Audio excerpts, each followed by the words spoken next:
Hello, everyone. Thank you so much for joining us today. Welcome to our Youth Climate Justice panel hosted by us at SolarOne. My name is Amy Colorado. I am joined by 5 wonderful youth activists who will introduce themselves in just 1 second. As everyone is coming in, I just wanted to let everyone know that we are using the Zoom webinar platform, meaning that all of the attendees are going to be muted and their cameras are off during the entire presentation. This webinar platform, panel platform is going to be recorded. And that recording is going to be uploaded onto our YouTube channel. So we will send everyone that YouTube link in case you wanted to share what you saw today with someone else, or in case you just wanted to rewatch it or just have it for your records, that will be sent to everyone.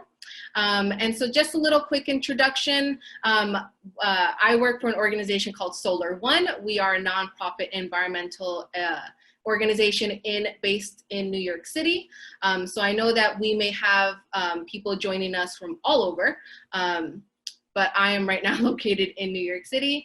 And so a lot of what we do this summer is that we've been having these weekly webinar series specifically targeting youth. And I'm very excited to be able to have today's event because we are really trying to use our platform and our organization and our organization's reach to be able to uplift and amplify some of these voices within the climate movement. And so I'm glad to be able to be joined today by some youth climate activists. So if everyone can just go around and start introducing themselves. I know everyone's like set up on their Zoom grid view may be a little different. So I'll just have Jade start, if that's okay. And then whoever wants to go after her to just introduce ourselves so we know who we're speaking with today. Absolutely. Thank you so much for hosting this and having all of us talk about our experiences in climate activism. My name is Jade Lozada. I'm the Policy Director of Triage, which is a youth climate organization in New York City. We mobilize young people to elect climate leaders to office and in support of equitable climate policy. Right now, we're working on this really exciting campaign called The Hive, which is about bringing climate education to schools. I started as a organizer of the September 20th climate strike, as did some other people here. And yeah, and now I'm here a year ahead of that, and I'm really excited for what's ahead. So I will pass on to whoever would like to introduce themselves next.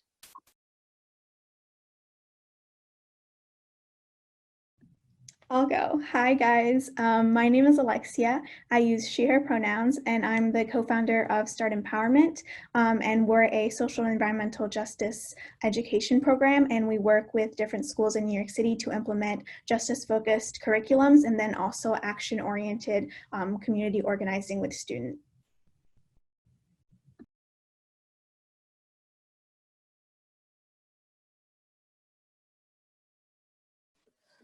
Hi, my name is Cynthia. I'm the co-founder and CEO of Climate Science Communication for Youth. And the whole purpose of CSCY is to bridge the gap between the science professional field and the climate advocacy space. And the whole point of CSCY as well is to empower BIPOC. We are led by women of color and we are BIPOC empowered.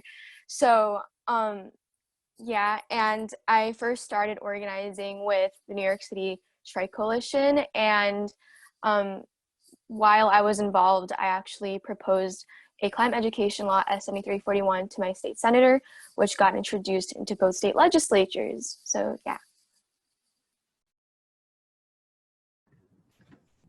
Hi, everyone. Thank you so much for having us today. My name is Shia Bastida, and I'm an 18-year-old climate justice activist. I have worked in New York City with People's Climate Movement and Fridays for Future NYC, and I recently founded Re-Earth Initiative, which is an international youth-led organization dedicated to highlighting the intersectionalities of the climate crisis, always recognizing that it is about social justice if we want to achieve climate justice. And yeah, I'm really happy to be here and share a little bit about my journey with all of you. Hi everyone, my name is Videsh Singh. I use he, him pronouns, and I'm based in Rochester, New York. I helped co-found the New York Youth Climate Leaders back in November of 2019 after organizing for climate justice in my local community here in upstate New York for the past 4 years. The New York Youth Climate Leaders is a policy-driven coalition of over 65 youth organizations from across the state dedicated to advocating for economic and environmental justice. Currently, we've been focusing on trying to divest public assets away from the fossil fuel industry, and we actually just scored a huge, major victory just a couple weeks ago when we got our state's public pension fund, which is the largest fund of public assets in our state, to divest away from coal, making it one of the first pension funds to divest away from coal. So we've been really excited about that win in our campaign and continue to advocate for various just policies to uplift low-income communities and communities of color across the state. Ooh, that is so great. I'm so excited. And I think it's really great how some of you may already know each other or may have worked with one another before or maybe have learned from each other's organizations. And if not, we have now. And so that's great that we're not all able to connect here today. I just wanted to mention to all of our attendees, if anyone at any point has a question for any of the panelists on our panel today, you can please type in your question in the Q&A kind of portion on Zoom. So that should be at the bottom of your screen on that bar. There should be a Q&A section, and we will try our best to get to your question. We do have a dedicated Q&A portion of this panel all the way at the end. We're going to dedicate about 20-25 minutes to answering some audience questions. So yeah, feel free to start inputting your questions, and we're going to try to get to them all the way at the end.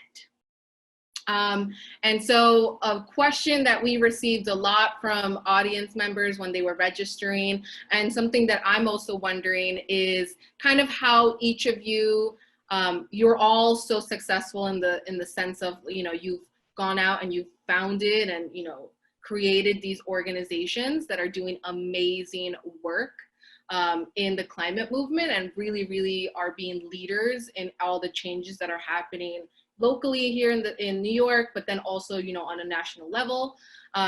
So I just wanted to learn a little bit from each of you of how you all got started, how, you know, because I'm assuming there was a lot of work that went into where you all are today. So if I can just hear from all of you of just, you know, how did this process look like for you? What was that journey like of being involved and becoming such climate leaders? So I'll take it of whoever feels comfortable to start. And hopefully, you know, we can have more, this can be more of a conversation.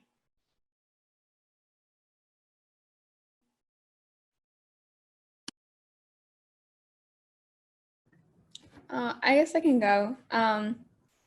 So my journey as a climate activist, you know, I always say that it started really with my parents raising me to be aware of our surroundings, as they both met in the first Earth Summit in 1992, and they both studied sustainable development, and they both led initiatives in my town in Mexico to clean our river because it's so polluted.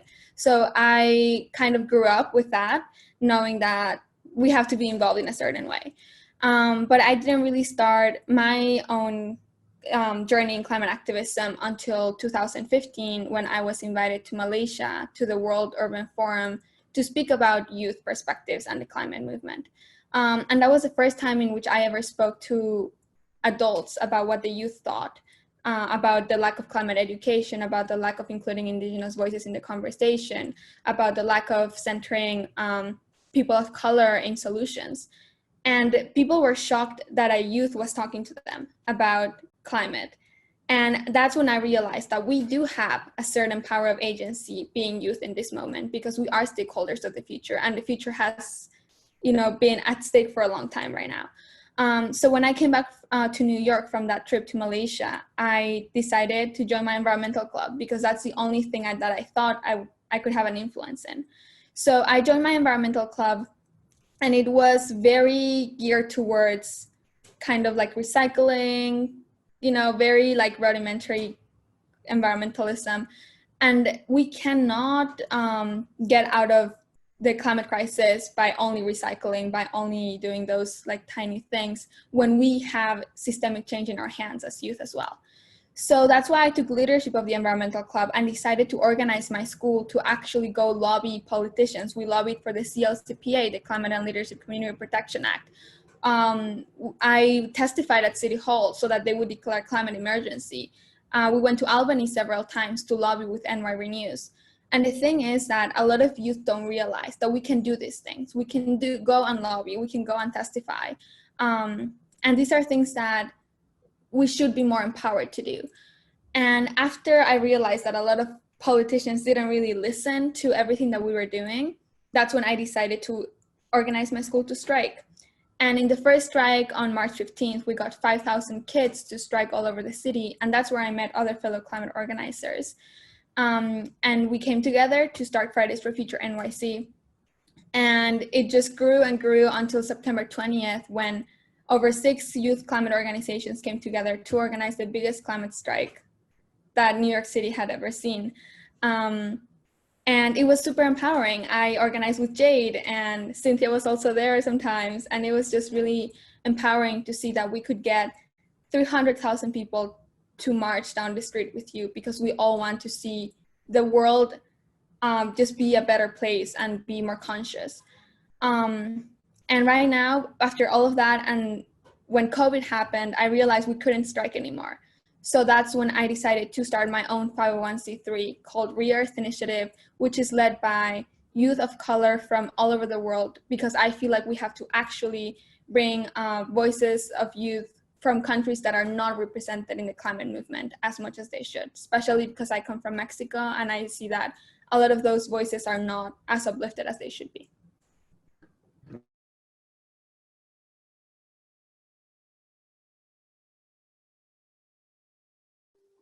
I can go ahead. I got my start through a spoken word poetry program called Climate Speaks.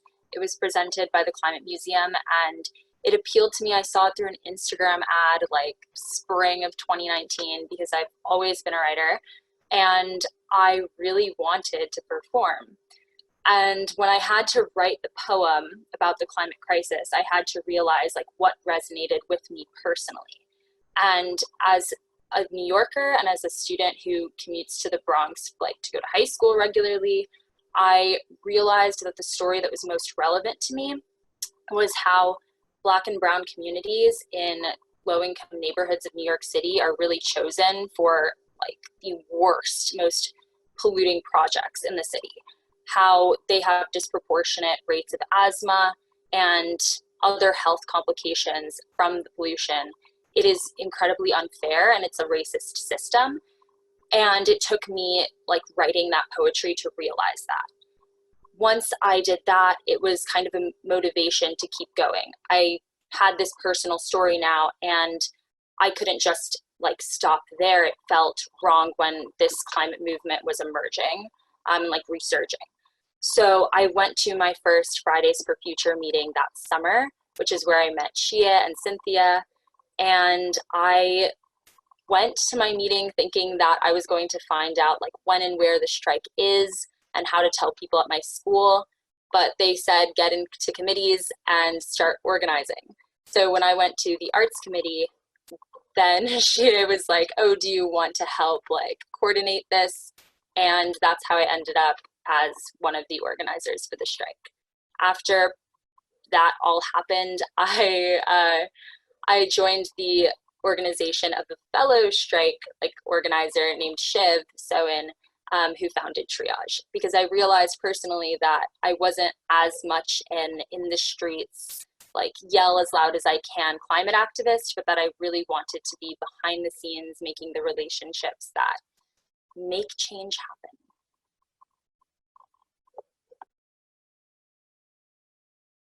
So I actually first got involved with organizing first by, well, when I was first at the United Nations, I was doing work around advocating for mental health and ADHD.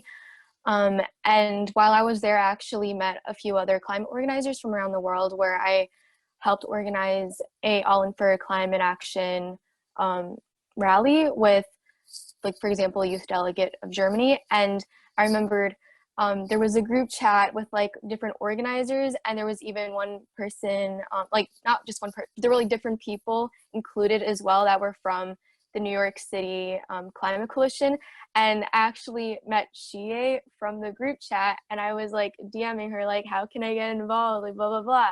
And so I got on like my first call with her, and she was leading a class. And actually, like, I think that the class that she led was what kind of just like inspired me and like really like understand like what my climate story was, because like obviously before coming into the climate movement, I really did think that this was just like a white dominated space, and like I really didn't think that I would be affected by climate change at all. Like, oh, like what's yeah. And so for example, she was talking about how she was affected by climate change, how her village was flooded. And so obviously like my experiences are not the same. However, I was like thinking about the reasons why I wanted to join the movement.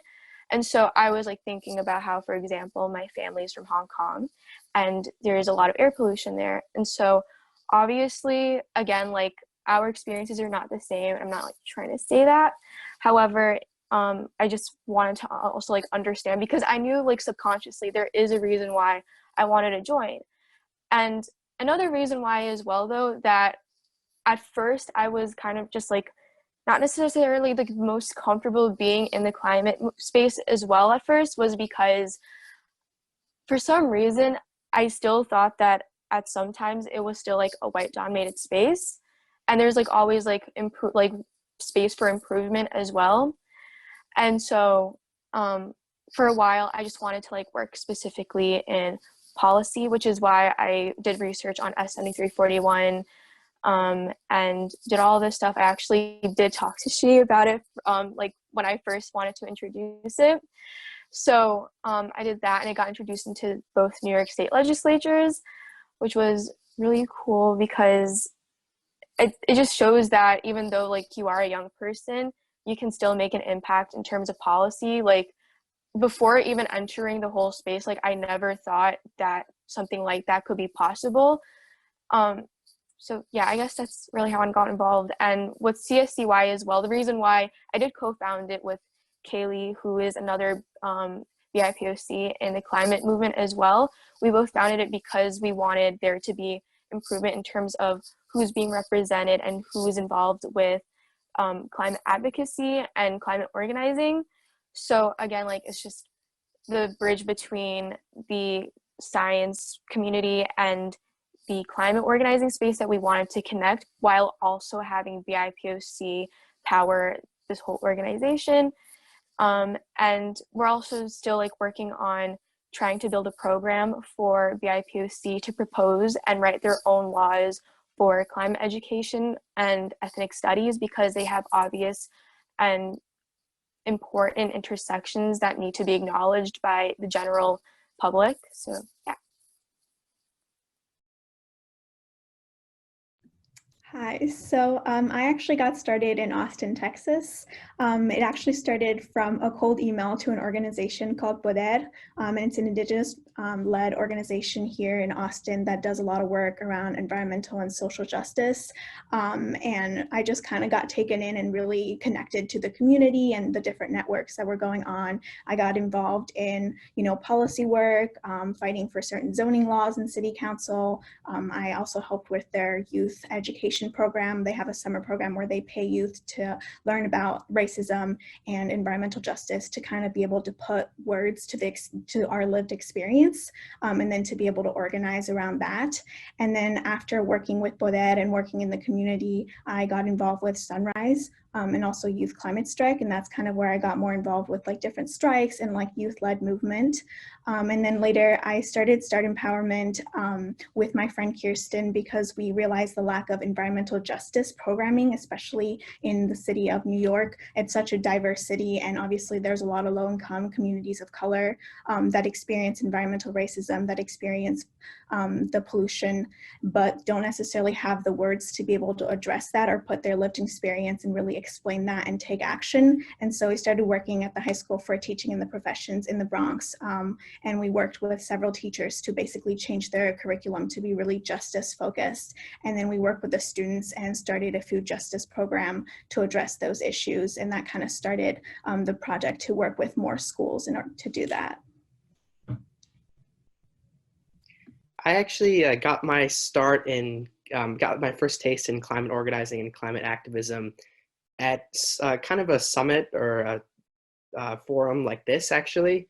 There was a local summit organized in my town, Rochester, New York, back in the spring of 2017, and there were about 150 to 200 youth from across the region coming together to learn about how to advocate for just, equitable policies in their local town or municipality, ways to decrease their own personal carbon footprint, learning about environmental justice and the intersections between climate and the variety of other different problems and issues that plague our society. And I was so inspired by that room full of bright-eyed youth from across my region that it really inspired me to take more action in my own school. And at that time, my school actually didn't have an environmental club. We didn't have a climate club. So with a couple of my friends at that school, we co-founded the Brighton High School Climate Club. And for pretty much my entire high school career, I've been helping to organize with that group to increase sustainability and equitable climate policy at my school. We were able to get our school to implement a zero waste system along with the sustainability plan. And with some other local groups in our area, through the Rochester Youth Climate Leaders, we were able to get our county legislature to create a climate action plan to detail its steps to achieve carbon neutrality by 2050, and making sure that as we achieve those lofty goals, that the transition is just, to make sure that low-income communities and communities of color are easily transitioned away from a fossil fuel driven economy to a clean energy economy that works for us all.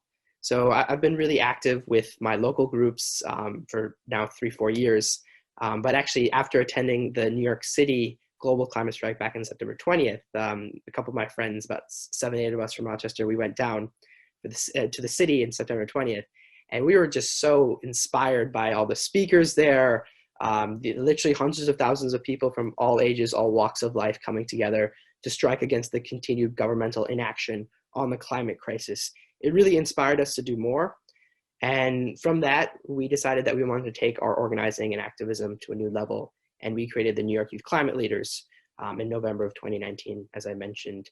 And our goal ever since then is to try to create a multiracial, multi-class, multi-generational movement that touches every single corner of the state, from rural to suburban to urban, bringing together a diverse coalition to combat against the climate crisis and advocate for economic and environmental justice for every single New Yorker. And it's really been a really fun and engaging time, and we're really excited to continue organizing for climate justice in the upcoming year. Thank you all so much for sharing that story. And so it's so nice to hear that you know, some of your organizations had worked before together, or even before your organizations, you know, were founded and were developed, you all had met each other. And us at SolarOne, we were also there at the Youth Climate Strike in New York City, and it was a great time. We also, it was so eye-opening to see literally like the hundreds of thousands of people who went. And so that's great that, you know, we were all there, we were all able to connect in some way.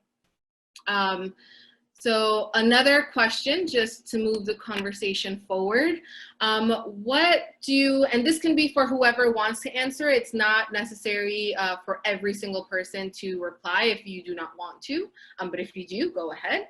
But what do you think other mainly adults And this can be teachers, adult activists, adult scientists, our parents, our own family members.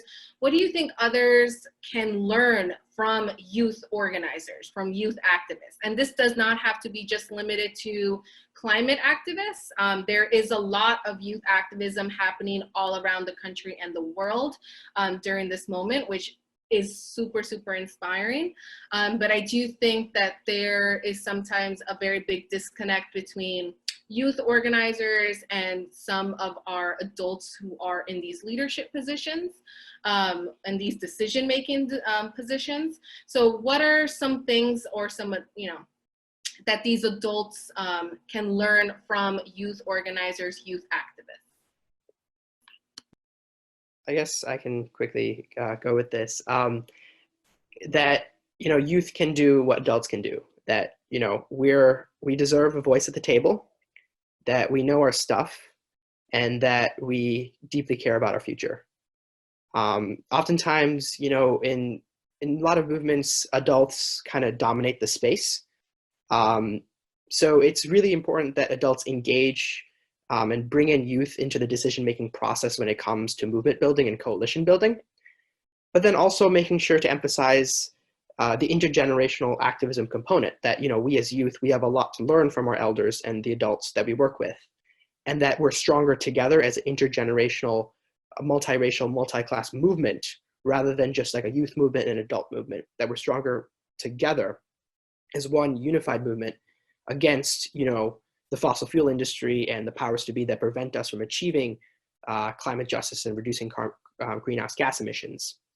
And making sure that, it's a two-way street, that, we bring in energy, enthusiasm, excitement, but, our adult allies and adult partners bring in a lot of expertise. They've had, decades of experience with organizing. They know the ins and outs, especially as a policy-driven coalition.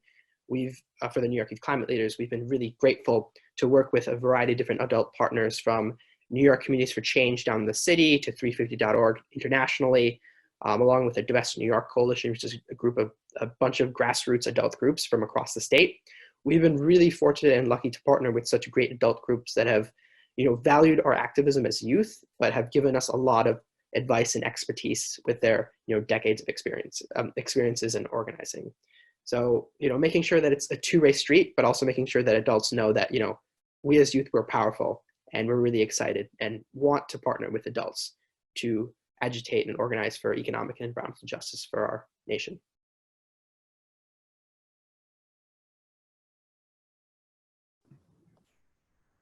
Go ahead. Oh, I was just going to add something really quickly, because the way in which we organized the September 20th climate strike was in a way in which we tried to make it like non-hierarchical and more collaborative, which is not how we see adult organizations be, or just any adult system be in general. Like, we don't really see places where they listen to each other, listen to different perspectives, actually acknowledge the expertise that comes from experience. And that's what we wanted to do with September 20th climate strike. We really wanted to hear everybody, give everybody a voice if they wanted to start their own little project. Like, this guy wanted to light the Empire State Building green, and that was his own project, and he could do it if he wanted to, right? So I think that a lot of the times adults have to learn how Gen Z specifically is seeing the world, in a way in which we don't want to compete, and it's not about who gets the highest grades and who goes to college, and it's about how we work together collaboratively, because we have been taught in this society to be individualistic and strive for personal success.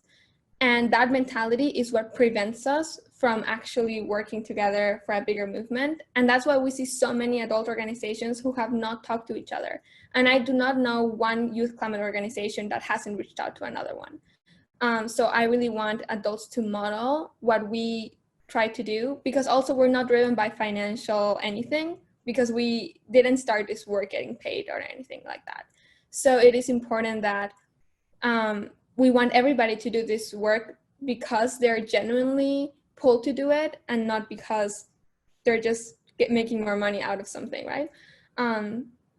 So those are the things I want adults to do, and definitely recognize that we cannot build an identity around age. We're not going to be youth climate activists forever, but it is up to every single person to always hold the hand of somebody older and hold the hand of somebody younger, because there are younger kids than us, and we have to also be there for them.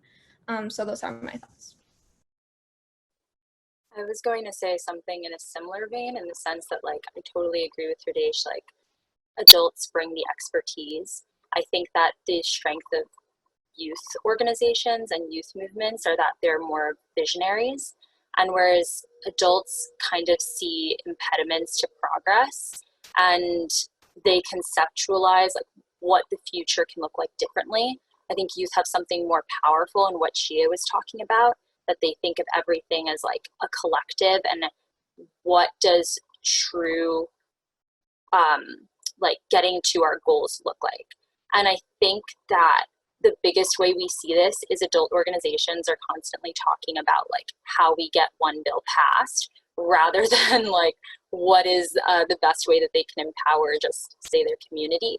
And this applies to just all organizations. I think it's really interesting how we let the minds of a handful of people who happen to have Senate seats get in the way of everything we do.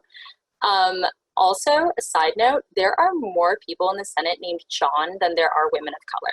And I think that tells you all you need to know about how much we should value their opinions. When we organize like collectively, and what youth are trying to do is just so much healthier for the future of our country and our world, than thinking of it constantly as like, how do we change just a few people's minds?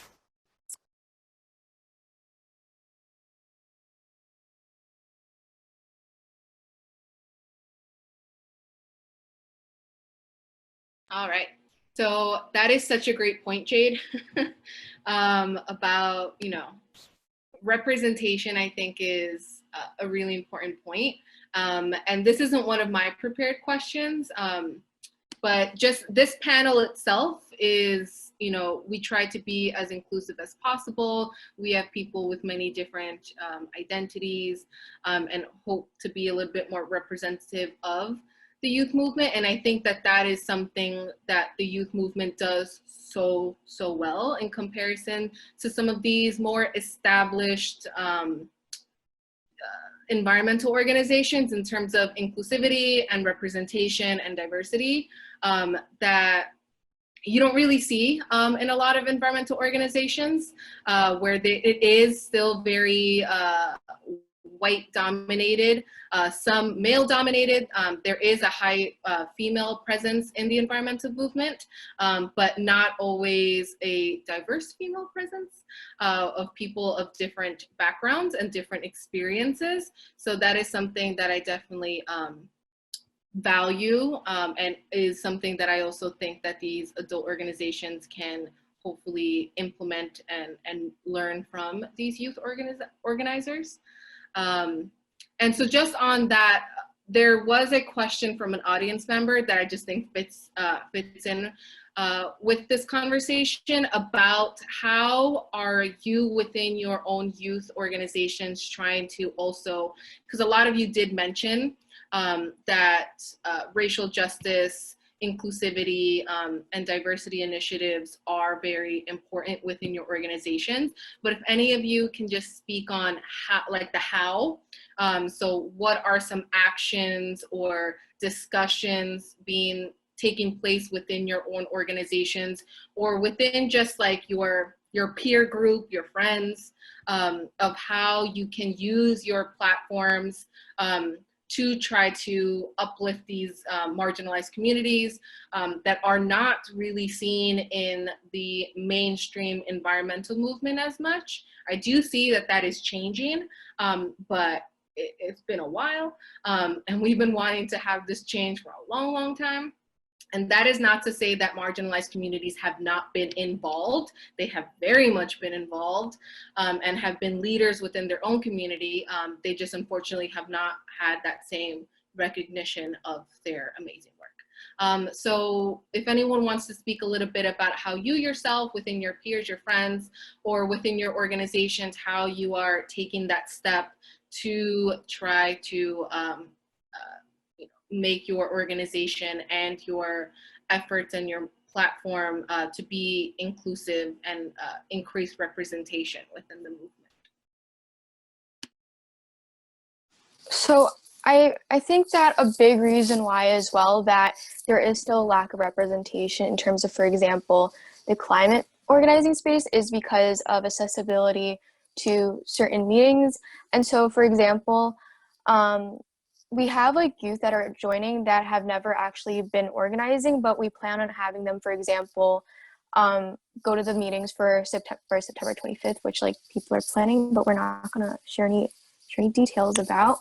But but yeah, and so a big reason why as well is because, like, for example, from just like my experience, a lot of these meetings do take place in Manhattan. And when we think of Manhattan, like, who do we really think like lives in Manhattan? Like usually upper middle class or wealthy individuals. And that's a big issue as well that like needs to be kind of addressed in terms of like where we're having meetings. But also I noticed that there's a lack of media representation for people organizing grassroots in communities of color. For example, there's an organization called We Act that we partner with. And We Act is a really great organization. They're Black led, and they're just like, the whole team is just led by people of color, Black, Indigenous, and people of color. And so I don't get why We Act doesn't have more media representation, for example. They're doing amazing work. And there's so many other grassroots organizations that are led by BIPOC and even led by BI youth of color. And it's honestly just infuriating because there's like a certain point in which we have a choice to take action and organize. But a lot of like, I would say, like, for example, like media, I think that they definitely do have a very large role in terms of like what people are thinking. And obviously, like, media can't control what people are saying or believe, but they have they have an immense amount of power to influence what people are thinking. And for example, we can influence politicians in terms of like who they're thinking about if like media and organizers are working collaboratively together. And so when we think collaboratively, we specifically as well mean communities of color that are working with grassroots organizations. So yeah.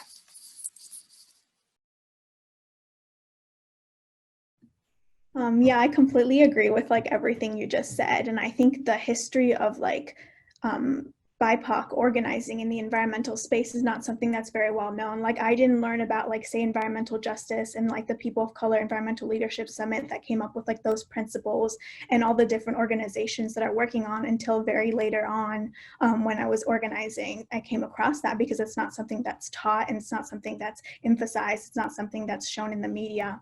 And I think for me personally, for my organization, we are all POC led and like really our focus is justice. And so the very core of the foundation of like our organization and all the work we do is centered around how do we help communities of color, because communities of color are the ones that are impacted the most by the climate crisis. And so I think that allows us to be a very diverse and very justice oriented organization.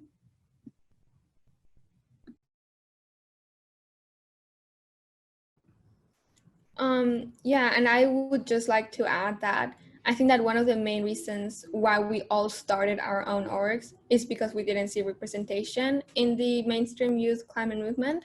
That's why I started Re-Earth Initiative, because I couldn't believe that internationally only European youth and US youth were being represented when Europe and the US are definitely not the most affected places by the climate crisis as a whole, even though there are communities who are affected.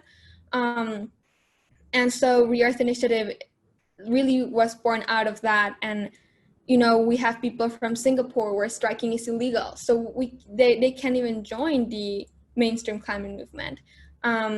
People from Costa Rica and Chile and Mexico and India, where youth have not had had not been empowered to really start something until they're 25, or they're like still UN youth, but they're not like us youth, where we really have a lot of ideas even though we're 18 or 17. And it's actually so amazing how a lot of people just feel happier in the organizing space when we have strong morals and strong mission statements. And our mission statement was, how do we further justice in the climate movement? And how do we educate our communities? And one of the things that we do is we translate all of our toolkits. So all of our toolkits are translated to up to 5 different languages, just because we want information to be accessible to our communities. And if the information is only in English, how do we expect communities to be empowered with information when that's the first thing that got us involved in the climate movement? I, for example, would not have been able to learn any of the things that I do know if I hadn't learned English, which was a very stressful process. And people used to make fun of me because I couldn't speak English, but we can't let people go through that. We have to make information accessible and always meet people where they're at. And the last thing that I wanted to mention was that, right now, there's a lot of international climate agreements that are going around, but the most I see about is like the European Green New Deal, or how European youth are calling for, pushing that petition to get the European Union to advocate for climate legislation. When at the same time, there's this agreement in Latin America and the Caribbean called the Escazú Agreement that pairs human rights and environmental justice. And that is not being talked about at all. So I think that it is our responsibility as a global community to really highlight the agreements that are going on around the world, helping people all across, for example, in the Philippines, where being an environmental defender is super dangerous and they have a really high mortality rate for environmental defenders. That is something that we do not face in the United States or in the global north. So we have to be more mindful, not only in our communities like New York City, the Bronx is more affected, Lower Manhattan might be protected with a wall, but then Harlem is going to be flooded. So we have to be mindful about our local communities, but also our international communities. Triage also thinks of marginalized community empowerment through education. So we recently started the Hive, which is a network of school organizers that are all demanding climate education within their schools. It is on like a case-by-case basis. If you think that your school is going to be more effective in creating like a whole class dedicated to climate change, and that's something you can go straight to like your principal to do rather than a teacher, we encourage that. And we have a whole training camp that's going on right now, where these students can learn how to have those conversations and how to organize. And what's so important about climate education, specifically in empowering marginalized communities, is that you cannot have true comprehensive climate education without highlighting these specific struggles and racism that is like constantly historically perpetuated against communities of color. And when you focus on that through line in history, it becomes an empowering thing where for once kids of color are learning about like themselves. They're seeing themselves in their curriculum, and they're learning who are the activists now who will continue this work. And if you are going to learn about like history of color, about like the history of people of color and their struggles, then you're automatically going to end up with something that ends up being like, how do we dismantle the systems of oppression that still exist? So the Hive and climate education in general is an amazing tool to create activists out of young people. And I know that a lot of the people who are watching right now are New York City high school students. So if you fall into that category, then please check out our Instagram or our website and join the Hive, because it's really an awesome thing.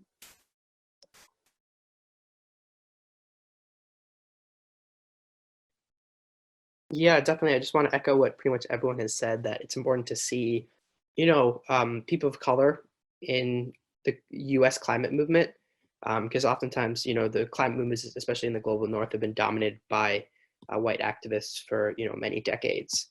But also just to emphasize that, representation alone is not enough. You need to have people of color in decision-making positions.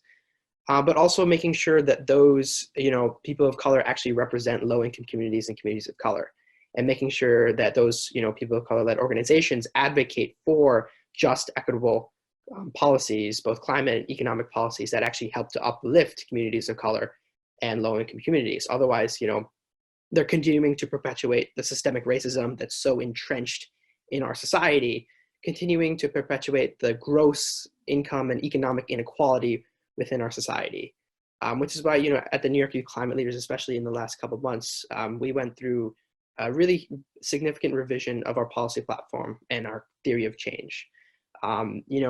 Previously, we've been very focused on specifically like climate policy, especially with, reducing carbon and greenhouse gas emissions, and more direct climate policy. But we realized, we always do, climate is an inequality accelerator, that it accelerates inequality with healthcare, with education, with a variety of different justice issues. So after, especially in the last couple months with the movement for Black Lives, we decided that we need to start advocating for more justice issues. So we included, for example, in New York State, there's a bill in both the Senate and Assembly called the New York Health Act, which would guarantee every single New Yorker healthcare as a human right. That, even in the midst of a pandemic, that we have millions of Americans, disproportionately Black and brown, that do not have healthcare in a pandemic in the richest nation in the history of the world is really, quite frankly, inexcusable. And the fact that, climate change is also a public health crisis. And we know that this issue will disproportionately affect Black and brown communities in our state and in our nation. So in order to adapt to those threats, we must make sure that our public health infrastructure is ready for those problems that are going to come as a result of the climate crisis. So we also included, economic justice as a bigger part of our platform, that we advocate for taxing the top 1% to fund not only climate mitigation, but also education, housing, healthcare. Because we know that disproportionately, especially in New York City, but also in upstate New York too, with low-income communities in rural America, but also communities of color in our urban centers, that we know disproportionately Black and brown communities have lack of housing, have lack of healthcare. Schooling and education is disproportionately worse off than their white suburban counterparts. So we really went through a huge revamping of our coalition and our policy platform to include more justice focusing and to show solidarity with a variety of different justice movements in our state and in our nation. Because after all, we can't have climate justice without having healthcare justice, without having racial justice, without having education justice. That all these issues are interconnected, and we must form a multiracial, multi-class, multi-generational movement that touches every corner of this world in order to overcome the political powers to be, whether they be the fossil fuel industry, whether they be, the military industrial complex or any other, powerful special interests that continue to oppose progress on climate and a wide variety of issues. That we must forge that coalition and work in solidarity with each other and uplifting communities of color in the global South in order to truly achieve justice for all people.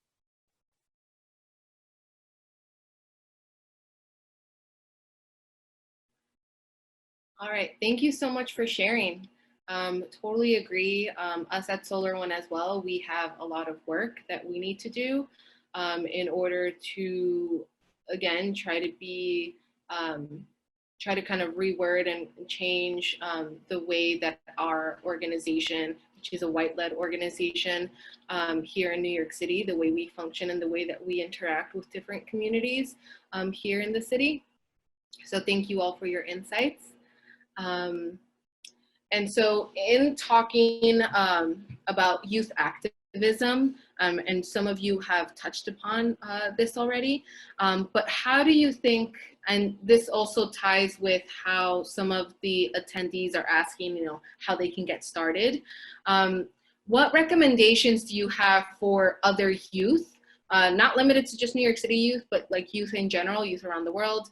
How can they better claim like the space within these movements, not just environmental movement? There is huge intersectionality within these movements of justice in general, but how can youth claim these spaces that they deserve? And in that same line of thought, how can adults and other leaders established leaders, people who have that title of leadership, how can they make space for youth? And then how can youth, claim that space and have that confidence that all of you have in, being and recognizing that they deserve to be in that space and they deserve a seat at the table, and they should be included in the decision-making process as well. Sorry, go ahead. So I would say for getting started, my biggest advice would be plug into like existing networks. There's already so many people in every single community that are interested in different social justice issues and in climate justice. So find who those people are and like plug into initiatives, and then you'll have a better understanding of like what's going on in your community, what's already being done, where is the most help needed. So I think that would be my advice. And I think youth have been at the forefront of so many movements throughout history. Like if you look at, civil rights movement, protests against the Vietnam War, just youth have really had that space, but yet we're not taken seriously. So I think my biggest advice would just be to be persistent and just to keep coming at it, because there's nothing else that we can do except just show up and be there. And I think in terms of like adults or like people that are in leadership positions, it's really important to make space for youth and to kind of create mentorship networks for youth to come in. I found another issue in like a lot of like nonprofit organizations or in like electoral politics, a lot of the positions for youth aren't paid. And I think that is a problem, because while most of us don't do this for any money, a lot of us have to work. And so that becomes a problem when you're trying to spend your time making money, but you also have to organize, and that becomes a lot. So I think including more paid internship positions for youth, more opportunities where you can also do this work and make some money would be really great. And I think leaders need to actually listen to youth as well, because a lot of times leaders congratulate us for our activism. They're really inspired. They're like, this is great. You're standing up for your community. You're fighting for justice. But then we're demanding like, stop using fossil fuel. And they're like, no, we're not going to do anything. So I think the biggest thing is like actually listen to us and not just say, this is great, like take action. So in terms of what youth can do just to like be involved and how to know about different organizations, I definitely think that social media, especially like now, is like the best way to like find out if there's organizations around you that are organizing. For example, obviously like it's going to be different because it's just like based off of like username, handle, and accessibility, of course. But for example, if you're in the US specifically, like you can like search up like your different state and like see if there's like coalition, or if like there's your city, for example, and there's a coalition. And in terms of like making space, so far there haven't really been any like adults that have been like genuinely making space. I feel that they've been like superficially making space sometimes, because when it comes to like important decisions, none of us are like at the table. And when there are youth, it's like you and youth. So for example, we're gonna like take the United Nations Major Group for Children Youth as a microcosm. It's supposed to be a space for youth to engage at the United Nations. However, whenever there are youth, it's usually youth that are like maybe like 25 to 30 years old, and usually they're the ones that decide who's going to be making interventions at the United Nations and speaking to the officials there. And usually the people, again, like leading the UNMGCY are like 30 years old. However, if there's like a young person that's under 18 that usually comes in, and people from UNMGCY as well, they usually come from around the world. However, it seems that in terms of like UNMGCY, it's kind of like a global north dominated space as well, which needs to be addressed. And so, for example, UNMGCY, if there is a young person that's under 18 that comes into this space and they're being involved, they usually tend to give speaking positions or just genuine like seats in like these summits or conferences to people who are over 18 who can usually just vote. Like it's, I guess in a way it is almost like not like tokenizing. I don't know like a specific word to use because it's like difficult to describe, but it's like tokenizing like young people, not like, it's so, I don't like saying this, but it is just like giving like superficial space to young people, because there's a difference between saying like, wow, we care about young people, we care about youth, and we want to like highlight their work, and there is a difference between offering them genuine seats for change. So yeah.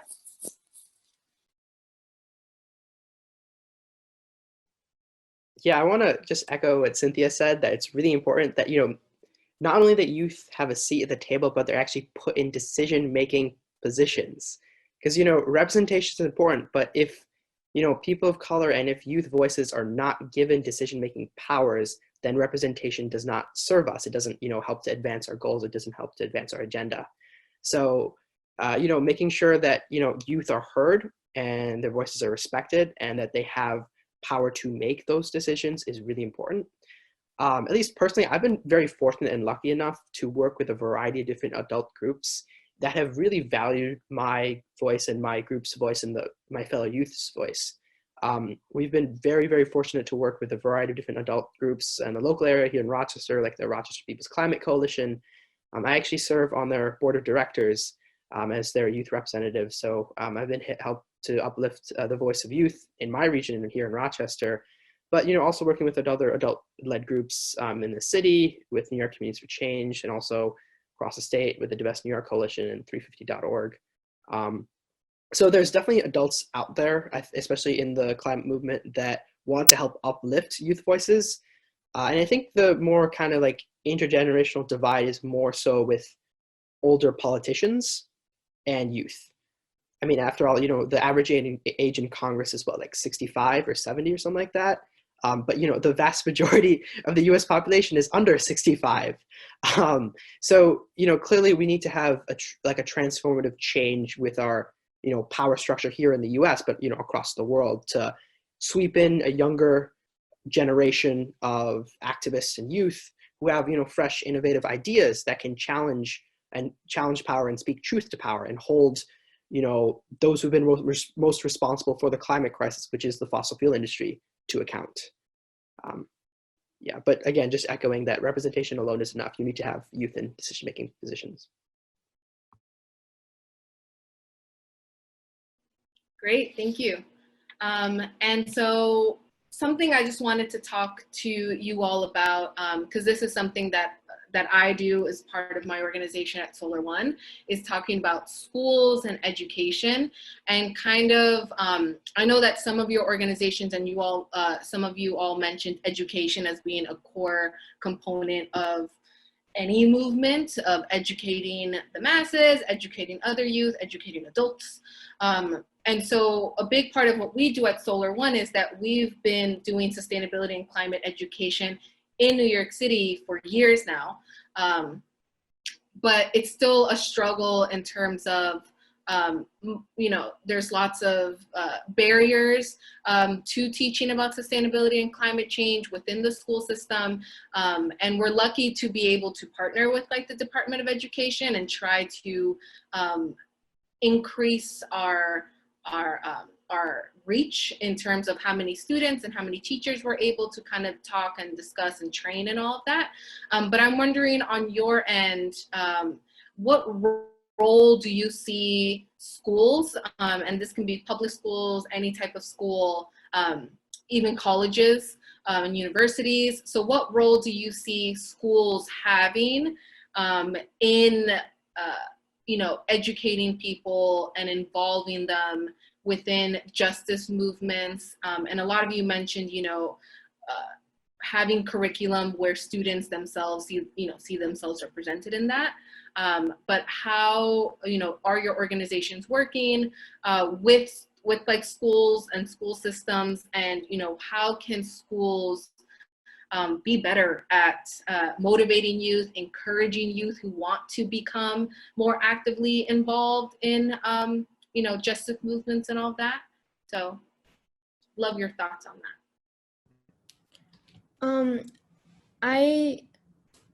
The first thing that I want to bring up is that it's really hard to change the curriculum of a school, especially, for example, in New York, where it's like the whole state has to change how they do school and the curriculum that they choose.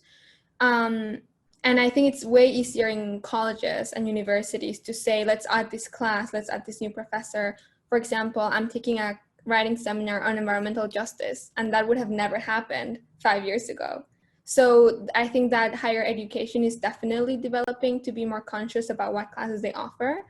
But it's only after years of petitions and years of pushing for these schools to be more inclusive about what they teach. But even then, most school curriculums in higher education schools in the United States are very Eurocentric. When you think of the core curriculum at Columbia University, or when you think of the requirements of different universities, most of them will teach you Eurocentric ideals of thought, which are not usually very keen on how do we work collaboratively and not try to keep expanding our form of thought, or how do we respect people's ideas and people's diversity. So I think that how we have gone around that, around high schools not changing their curriculum for climate justice, we have actually resorted to talking to our own teachers and our own administration and individual schools. For example, for the September 20th climate strike, my school did a 2-hour teach-in on environmental justice.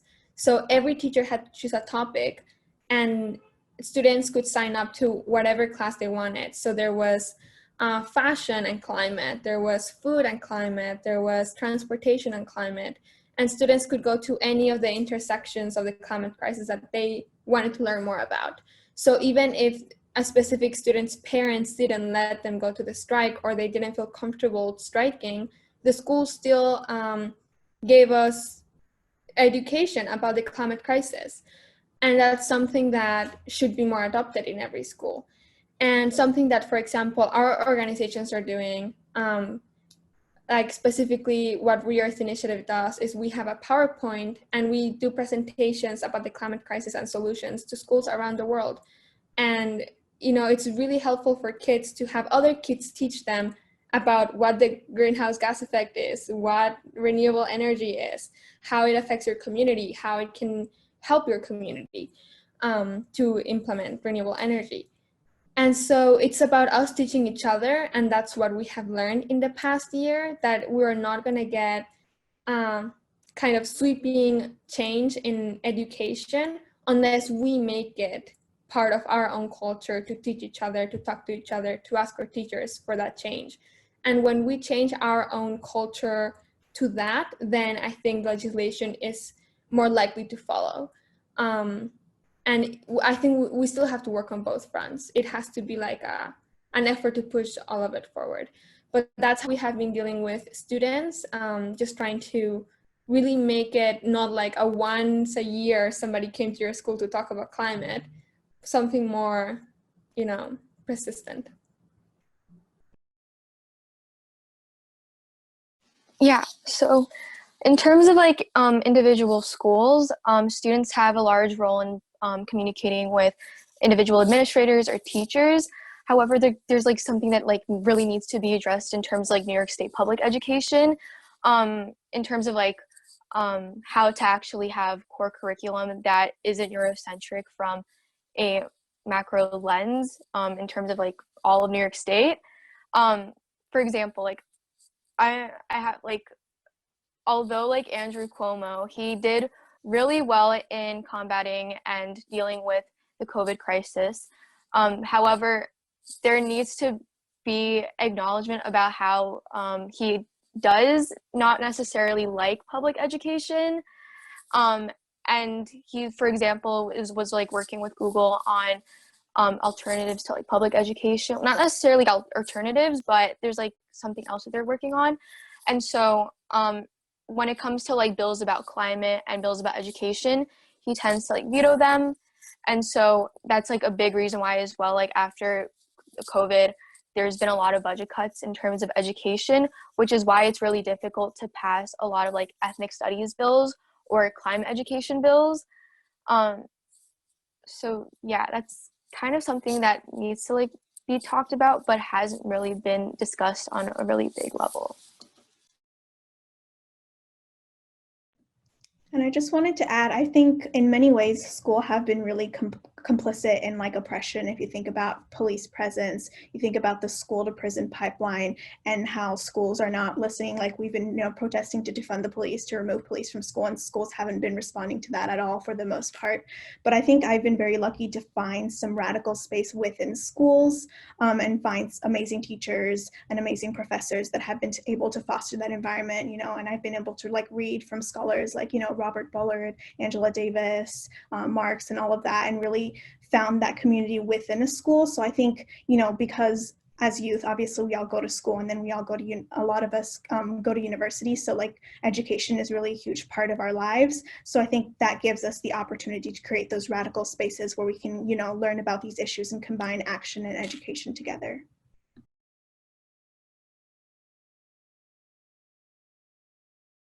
Great, thank you. And so this is another question that was asked by some audience members, but I think it was Shie who mentioned, we're not youth always, and it's important for us to our participation in climate justice and environmental justice, any justice movement, to not just be restricted to our age.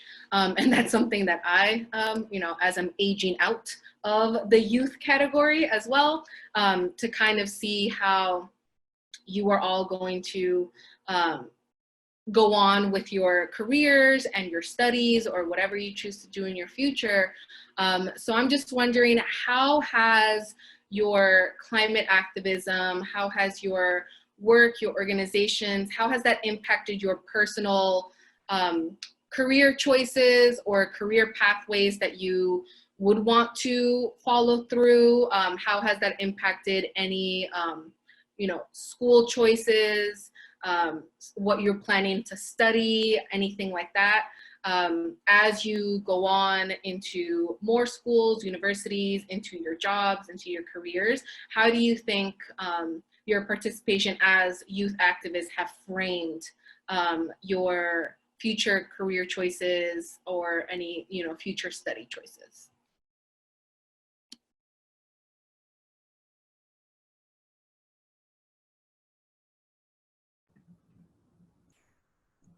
Is anybody okay? I'll go because I'm going to college this year, and I think that my life completely changed when I became a climate activist, and for both better and worse because you are constantly reminded that the work that you're doing it for the survival of life as we know it.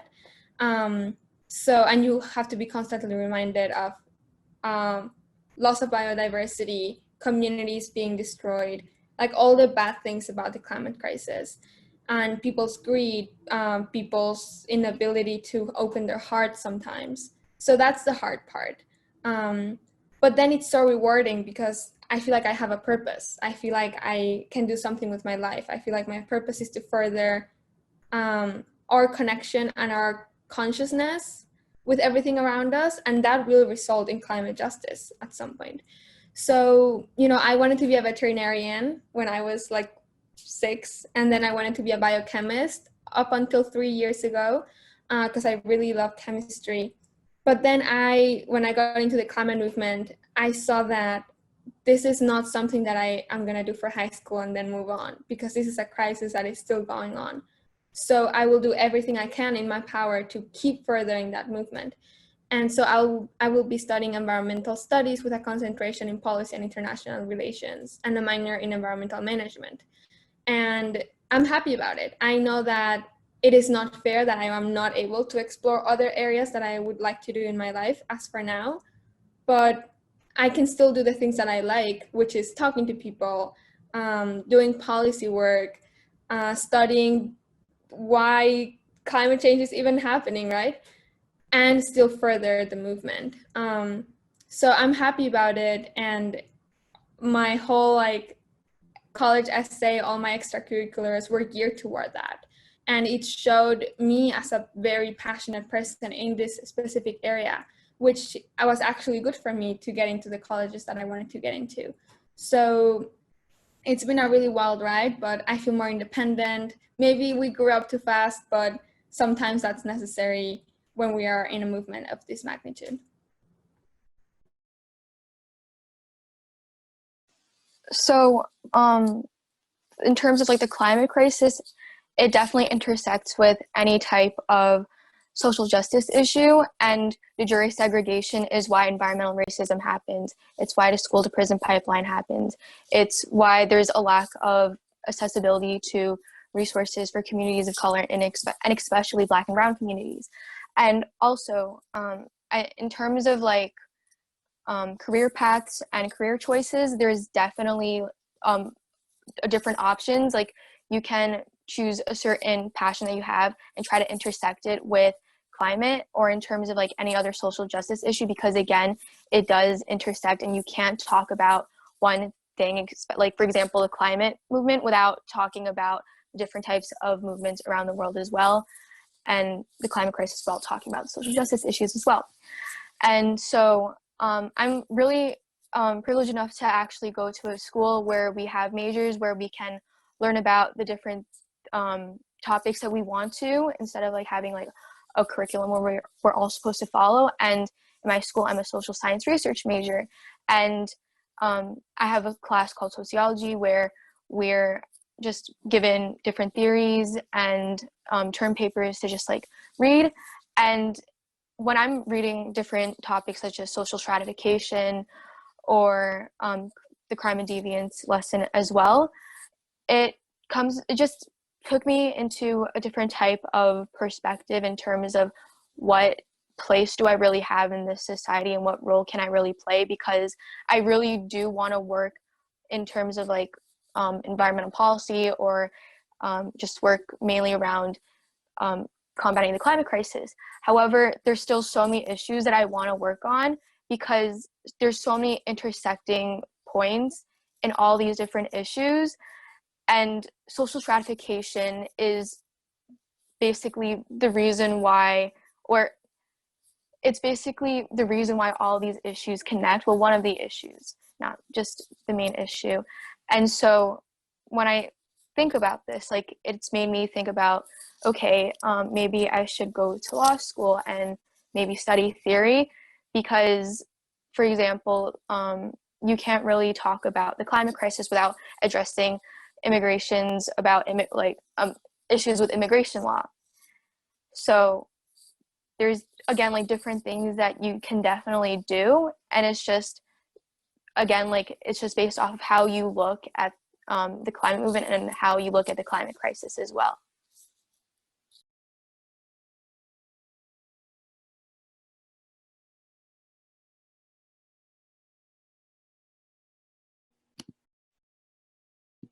Oops, okay. Yeah, thank you all so much for answering that. I think that something we really want to let youth know is that there are careers within this field. This is, a job that you can possibly have. You can merge together your passions along with, getting a salary. And I think that that's something important to realize, that a lot of activism is very much spearheaded by volunteers and very passionate individuals, without which it would not be the same. But just so everyone knows, there are jobs, and this is a career pathway that you can possibly take. For me, I am older than all of you on this panel. But I myself, like Shea was saying, I studied environmental studies with very similarly also minored in international relations, went on to graduate school to study specifically environmental education, just because I knew that for me, education and teaching has always been my own personal passion.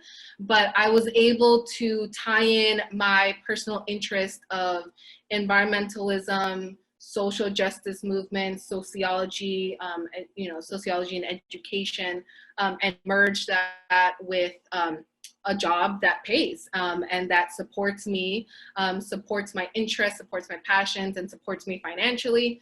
And so I also see that as a lot of organizations, not only here in the city, but also around the country and around the world, are becoming more aware finally towards like our climate crisis. I do see that there is more careers available within sustainability, within climate, that I see as hopeful for future youth who are trying to enter this movement. And as like a lot of policies and as like a lot of legislation changes happen within the city and like the country, as we, you know, hopefully move away from fossil fuels and all of that, we're hoping to also have a larger green workforce. And I'm hoping that more youth who are interested in this field feel confident that there are jobs available. This is a career pathway that is in demand, and you can definitely still pursue your passions of activism and justice with you know, many different pathways that you want to take. So thank you all for sharing that information. So this question may just also be for Alexia, just because Alexia, you're in a different state other than New York. But this is an audience question of how can organizations collaborate within different states where there may be different legislation barriers, time differences, all of this different things, people living in urban communities versus rural communities. So how has that been for you, you know, being from, you know, studying here in New York, but then starting in Texas, I think you said, and then New York, and then, you know, going back. So how do you, and this can go for anyone, but how do you think organizations can work between different states and even on an international platform? Because that makes it a little bit more challenging with language barriers and even more time differences and all of that. Yeah, so I think for me, there's kind of two parts to it. One, I think it's really important to focus on your community and the community you're in right now and present in, and like the leaders in the communities, the people in the communities, and really focus from there and kind of derive your power from there. But I think it's really important to collaborate with different communities, to learn from different communities how they're doing things, and especially on a national level, on a national platform, there's so many things you can learn from different organizations, you know, across the world. I think personally, actually, We Act has an environmental leadership network, and they have organizations across the United States that are part of that, and also Indigenous groups. And my organization that I started with, called Poder in Austin, we're actually part of that too. And they've had conferences around in the summer, and then we had ours on Zoom this year. And it's so I already had some kind of connections to New York and learning about what they were doing here. So that was like really cool to see. And I think, yeah, people just collaborate, they share ideas, different policies that are being passed in different cities and how that could be replicated in another city. So I think tapping into those existing networks and also just reaching out to other organizations. Like if you see a policy that's working in a city, reach out and see like how to try to find the person, like how did they advocate for that? How is that working out for them? What did they do? And find out what the process was and learn from that.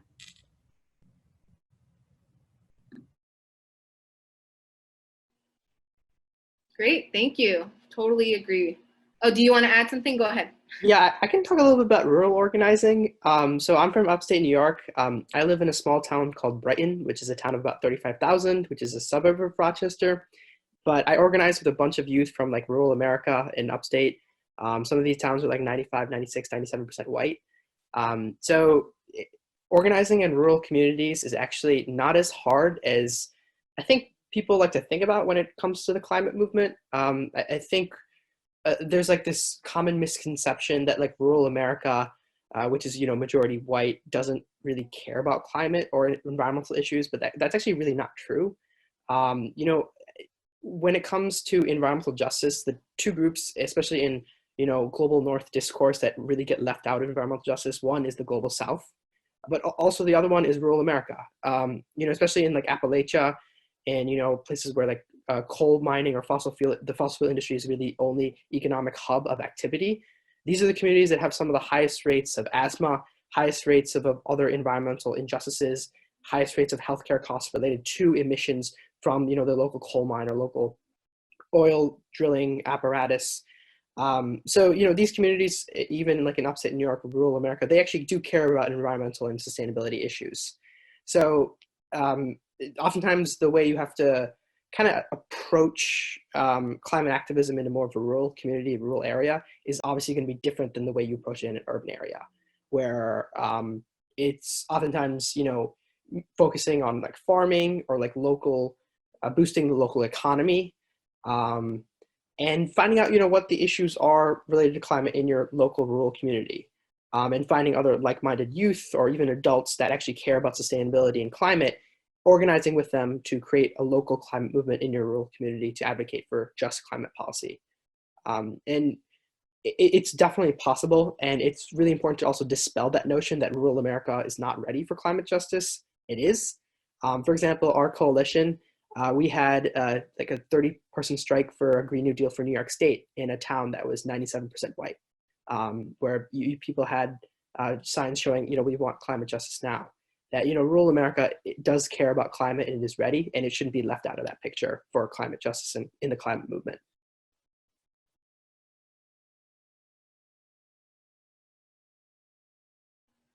Great, thank you. Thank you for adding that. Very, very insightful as well. This is another audience question. What do you think are some resources that institutions like zoos, museums, aquariums, national parks, nature centers, like parks department, some of these, you know, institutions that do have kind of like an overlay with environmentalism, how can these, you know, cultural institutions help and support youth organizers, and what resources, like tangible things, can they provide in support for youth organizing? So that can be anything from like museums, city museums, aquariums, zoos, gardens, botanical gardens, nature centers, the entire like parks department within here in the city.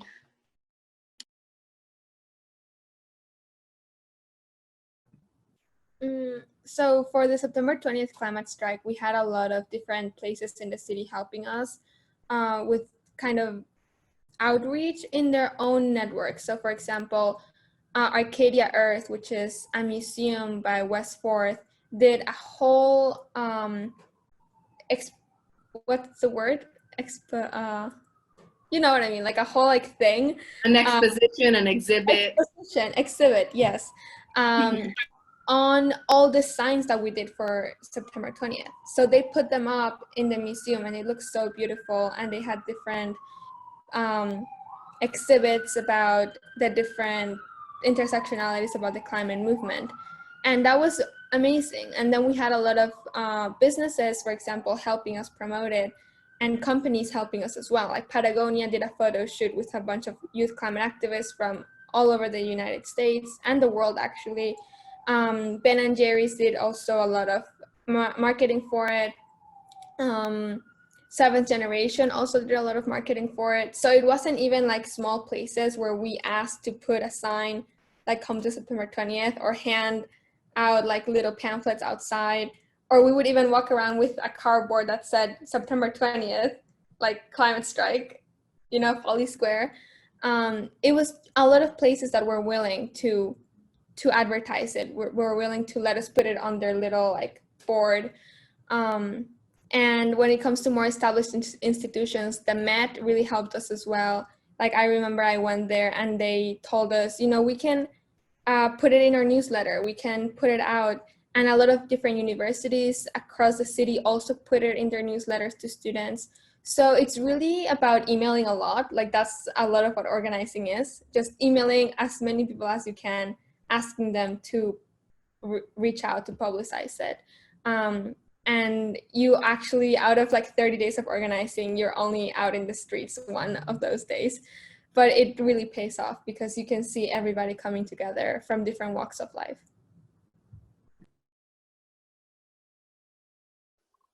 I think that physical space also helps. For the climate strike, we also relied on like an actual gathering space in the basement of New York Society for Ethical Culture to meet regularly. Also, like photographers and videographers who are willing to do work that will help us promote whatever like action is coming up. And that's all I have off the top of my head. Also, money always helps, like donations, and as part of their outreach, like in their newsletters, linking your action network or what have you is A1. Yeah, so cultural institutions can definitely give a lot of resources to a lot of like youth organizers and organizations. However, like as well, there's still a lack of BIPOC representation and even like youth representation in terms of museum curation and cultural institutions curation, and even like academia, because both of those are obviously connected. And so curation has a very large role in diversifying a narrative or just changing the narrative as a whole. And so if youth, and especially like BI youth of color, want to solidify their role in this movement and solidify basically our work, like cultural institutions need to be acknowledging and actively working, and not just like superficially working with youth of color to actually bring about like diversifying a narrative, diversifying basically just change in general. And so I'm not sure if like everyone like also just like knows about like the specifics about the complicity that museums have played in systemic racism in the past as well. Like for example, like the Bronx Zoo literally had like people in exhibits which they don't openly acknowledge as a museum. I don't think so, or like I'm not too sure, but in general, like museums need to be like louder about things they've done in the past that perpetuate systemic racism, because again, like climate change is an issue that has obvious social implications. And so cultural institutions need to be doing actual exhibits that highlight these social implications, not just in the global north, but in the global south as well. And by acknowledging these social implications as well, they need to be acknowledging the history of systemic racism in academia and in cultural institutions. Great, thank you. So I have one last question as we wrap up this wonderful conversation we've been having. And this was asked by a couple of other people, but you know, I myself also have like climate anxiety, you know, worrying constantly about all this, you know, on like overflow of negative news, politically, environmentally, just seeing everything that unfortunately happens around the world. So how do you all find yourself to continuously be motivated to continue on with this work, to continue being leaders within your organizations, within your communities, within this country? So what kind of, and this will be like what we'll finish off with, you know, what do you find motivates you and keeps you going in spite of literally everything that's happening, especially in 2020? So yeah, any kind of motivational.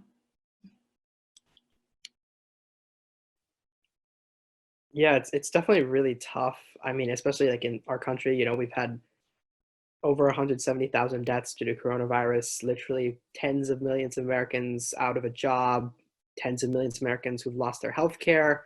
And this is on top of, you know, the climate crisis. We already had a crisis of racial injustice, income inequality, where, you know, you have like 3 Americans who have more wealth than the bottom half of the United States. On top of that, now with COVID, obviously. So it's definitely a very tough time, not only for the United States, but really for across the world. But, you know, to be an activist, you have to be an optimist, that you believe that a better world is possible and that a better world is worth fighting for.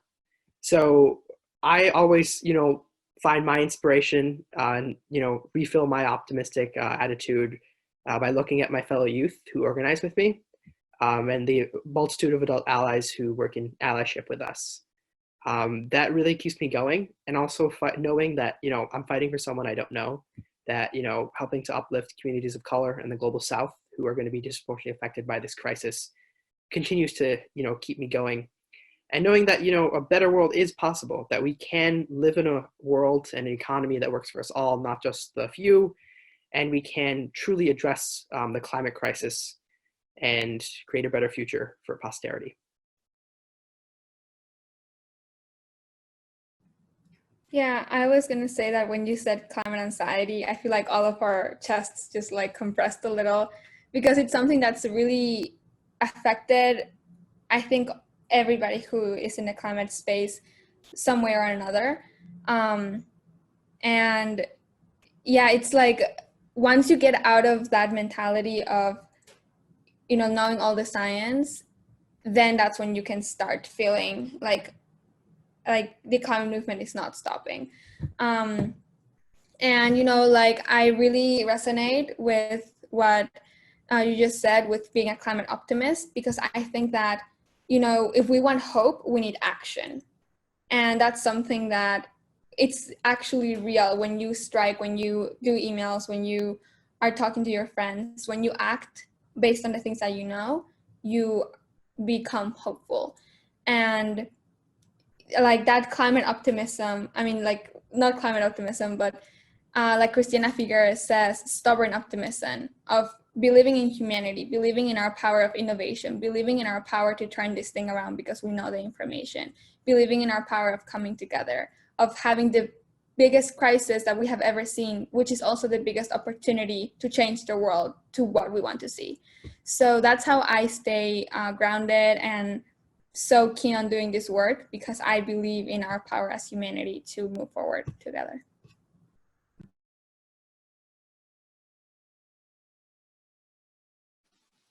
So obviously it's so easy to just get lost in being one in like 7 billion people in this like world, or just like being really fixated on the fact that this is like a really macroscopic society, and just forgetting about the fact that there is agency.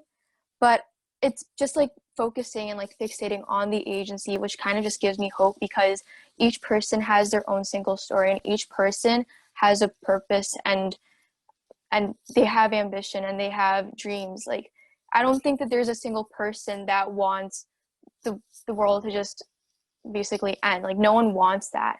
And so if there's just that fixation on agency and the fixation on the individual stories, I think that that's just been giving a lot of hope to me, because I think it is just really like thinking about how insignificant we might be in this world, which gives us a lot of climate anxiety, and just like a lot of anxiety about things just might not be changing for the better. So again, just like thinking about the individual stories, which I also really do kind of like suggest just like talking to a lot of like other organizers and just like getting to know them as well. Despite this whole pandemic, I think that what's just been keeping me in check and with everything that's been going on around is just like again, like speaking to others and like understanding that there's other people that are obviously feeling the same things that you're feeling, and it's totally normal.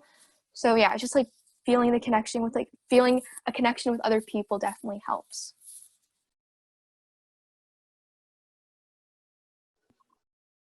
For me, it's about, for me, it's about building a community. And I think that I conceptualize climate change and my role in the movement more as the fight against systemic racism. And that's something that I can't personally give up on. I also think that like the solutions and the future that I see uplifted like by other climate activists is one that's created by Black, Indigenous, and people of color. And that's the future that has never been able to be realized because of white supremacy in history. And it's like that specific future is what motivates me to keep going. And I know that if I don't contribute to it, or if I give up on it now before it's fully realized, it will never be realized. It exists in some form now because we continue to sustain it. And I think echoing on what everyone said, and it's something that I'm still working on too, to like continue being hopeful, because it's definitely not something that's easy every day. But just like, yeah, relying on my community, the people that are in this with me, and then also like the elders like that have been doing this for so long, that have been fighting, you know, for like over 50 years and that are still doing it. Their hope really like brings me hope as well. And I think it's also really important to like take care of ourselves, like Audre Lorde said. Like self-care and like self-love is a form of like resistance. And I think it's really important that all activists really engage in that.